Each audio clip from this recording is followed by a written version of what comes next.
Hi, I'm Dr. Bill Berkowitz of Life Chiropractic in Grass Valley. Welcome. Let's talk about the number one key to sciatic pain relief.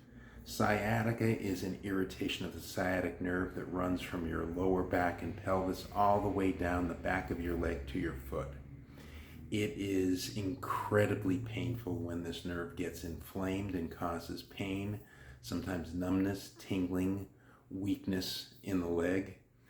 Sciatica is brutal. The first question though when someone has pain in the leg is we want to find out, is it really sciatica? Because I find that a good percentage of people that have pain in the leg that they assume is sciatica really isn't sciatica.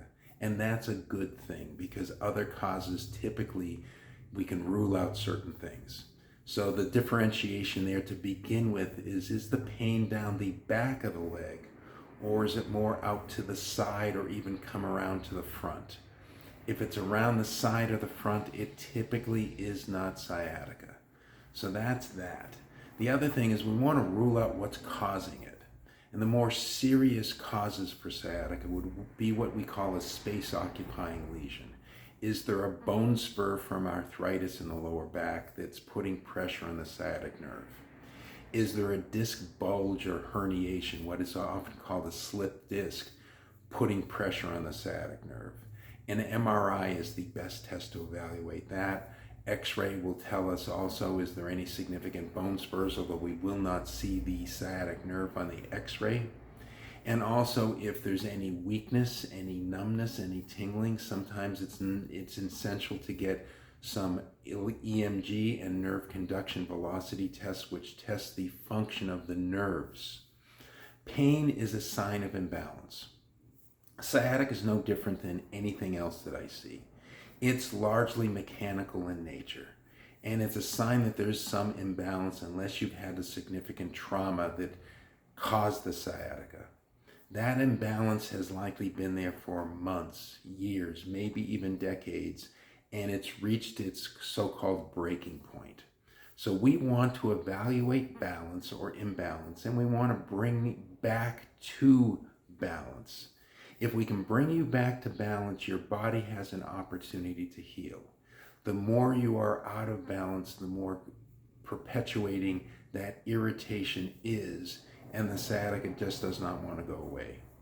So we want to look at the balance of your pelvic joints, called your sacroiliac joints.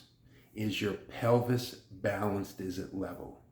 Are the pelvic joints able to move? Think about it. Joints are there to provide movement. Hinges on a door are there to allow the door to open and close so it can move. If the hinges on a door do not move, then the door is worthless as far as a door goes. It's decorative, but it's not a door. Same thing with the joints in your pelvis. We also want to look to your lumbar spine, especially your lower lumbar spine, but also your entire spine. We want to make sure that the joints are able to move in normal directions each way. And lastly, we want to look at the hip joints, because your hips move, and as you walk, if there's an imbalance in the hips, it can transmit that force and imbalance up to the pelvis and up to the lumbar spine. And over time, compensations for any of these imbalances can create muscle tightness, muscle restriction, tension on the sciatic nerve, irritation and inflammation of that sciatic nerve, which translates into sciatica. So, thank you. Make sure to subscribe to my social media channels where I post regularly. You'll also find some great information on my website, lifewithinchiropractic.com. Thank you.